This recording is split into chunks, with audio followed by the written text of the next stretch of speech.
Hello everybody, welcome back to my channel, The Medieval Reader. So I'm definitely late in uploading my reflection on The Merchant of Venice, which was the Shakespeare play for last week, because today is Sunday.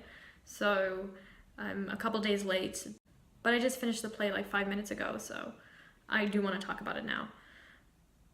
I had a lot of problems with this play, and not only because of the anti-Semitism, although the anti-Semitism was incredibly irritating. I was trying to kind of move past that and see whether the play would improve, but I just didn't like where it went. I was kind of rooting for Shylock, to be honest. I felt for him as someone who is, living in the underbelly of society and is trying to, maintain his independence. When he was seeking revenge for the way that he's been treated by the Christians, I sympathized with him. I felt like while it was ridiculous asking for a pound of flesh, he wanted justice, and I thought he could be a really interesting villain. But things just didn't turn out the way that I wanted. I wanted Antonio to be screwed over by Shylock. And honestly, Antonio, he'd been boasting all the time about how amazing he was. He lost the bet, so Shylock should have taken his flesh. I do think that Portia, when she was disguised as the doctor, was clever in saying, well, but you can't draw any blood when you remove the flesh. I thought that was pretty funny.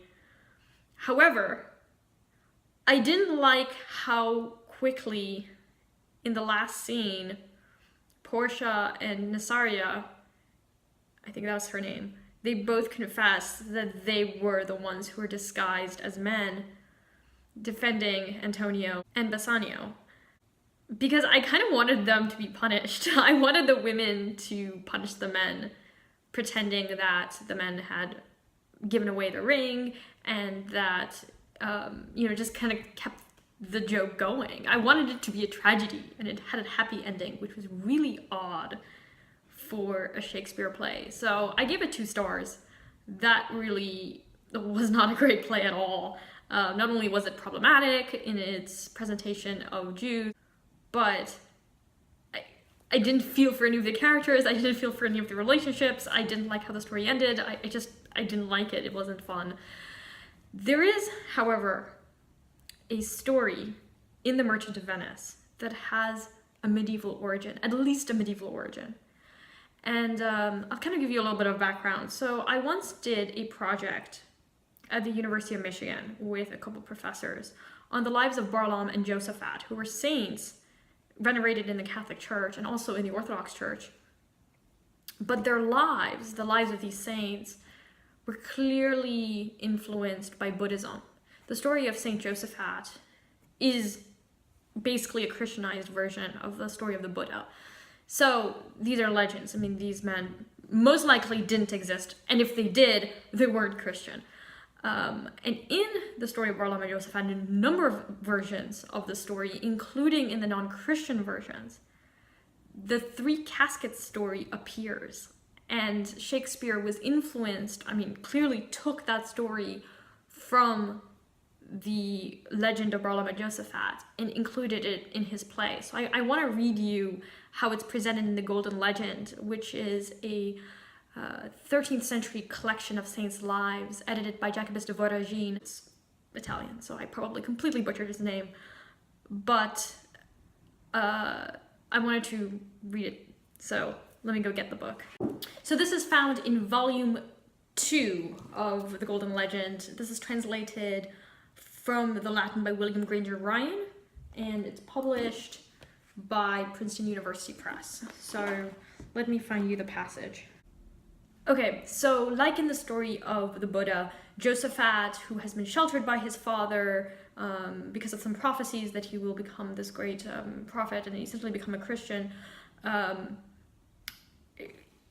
has been locked up and he's been protected from encountering suffering. But one day he leaves the palace, he encounters 3 men who, one is old, one is lame, and one is sick, I think. I forget. But essentially that, if you know the story of the Buddha, that is what happened to Siddhartha Gautama. So Barlaam is trying to teach Josaphat about the Christian faith through a parable, and the parable that he gives is the parable of the 3 caskets. So I will read you the parable. There was once a great king who was riding in his gilded chariot.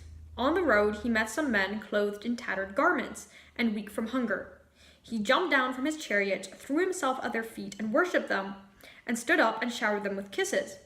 The noblemen in the king's suit were offended by these actions, but, not daring to express their disapproval to the king himself, told his brother how the king had done things unworthy of his majesty. The king's brother reproved him for this. Now it was the king's custom, when someone had been sentenced to die, to send a herald to stand at the condemned man's door and sound the trumpet that was reserved for such occasions. Evening fell this day, and the king had his herald sound the trumpet at his brother's door.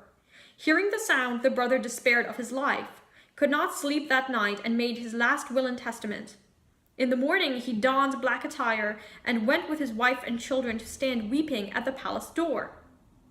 The king had his brother brought in and said to him, "Foolish fellow, if you are so frightened by your brother's herald, when you know you have done him no wrong, how should I not fear the heralds of my God, against whom I have sinned for so long, when they remind me of death more loudly than any trumpet, and announce to me the coming of the awesome judge?" This king then ordered the making of 4 caskets, 2 of them to be covered with gold on the outside, but filled with putrid bones of the dead. The other 2 to be coated outside with pitch, but filled with precious stones and pearls. Then he summoned the nobles who he knew had complained about him to his brother, had the 4 caskets set up before them, and asked them which caskets were the most valuable. They judged that the golden ones were more valuable, and the other 2 of little worth.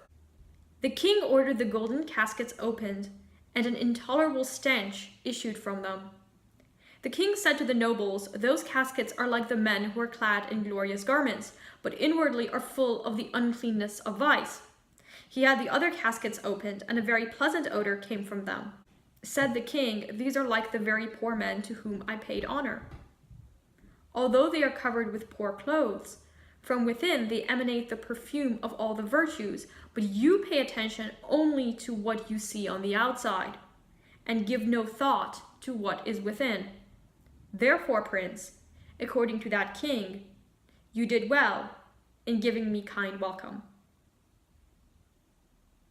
Barlaam then launched into a long sermon about the creation of the world, man's fall, the incarnation of the Son of God, his passion and resurrection, treating at length also about the day of judgment, the reward of the good, and the punishment of the wicked, etc., etc. So I thought I would just read you that, because while the 4 caskets, I think actually 3 caskets in the story of the Merchant of Venice is a little bit different, you can tell that it was clearly influenced by that story. So I thought I'd read that to you because I found it interesting to actually encounter for myself in the Merchant of Venice. I knew that it was there, but reading it was really quite a deja vu moment.